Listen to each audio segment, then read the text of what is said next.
Hi everyone! In this video guys, i-share ko sa inyo yung dalawang klase ng halaman na sabay-sabay kong i-propagate.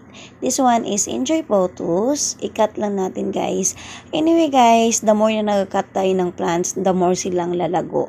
Kaya wag tayong matakot na i-cut or i-pruning ang ating plants kasi yun yung way natin para maging malago sila. So tanggal lang ako dito guys. Yan. Kita nyo naman, di siya ganun kalago pero nagbawas na ako. Pero after a month, for sure, lalago naman ulit yan. Okay? So, ang gawin natin is, ilagay natin yung snake plant.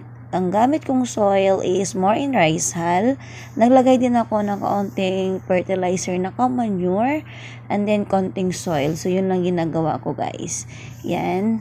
Ang gamit ko palang pot ay DIY pot. Yung pot lang na nagamit ko nung binili ko. Isa siyang pagkain, hindi ko na lang sabihin. Ayan. Tapos, diin na lang natin kasi 'di ba si rice hull is magaan para pag nagdilig tayo, hindi agad bababa yung soil. Kumbaga hindi matutumba yung ating plants. And then yung Enjoy Pothos, lagay lang natin sa gilid. Yan. Maganda tingnan guys kapag lumago na kasi nakikita ko to sa mga napupuntahan kong mall.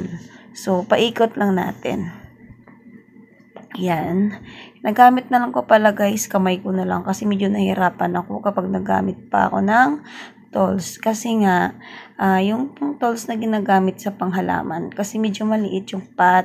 So, para sa akin, mas madali gamitin kapag kamay na lang. Yan.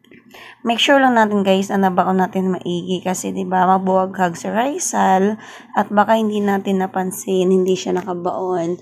And then pag check natin sa sunod na dry and then namatay, sayang lang. Bagay na bagay to guys sa mga beginners na plantita. Ito'y madaling alagaan, snake plant, Enjoy Pothos, any kind of pothos. Tapos ang pagdidilig nito guys is depende pa rin. Ayan. Mostly once a week. Thank you for watching everyone.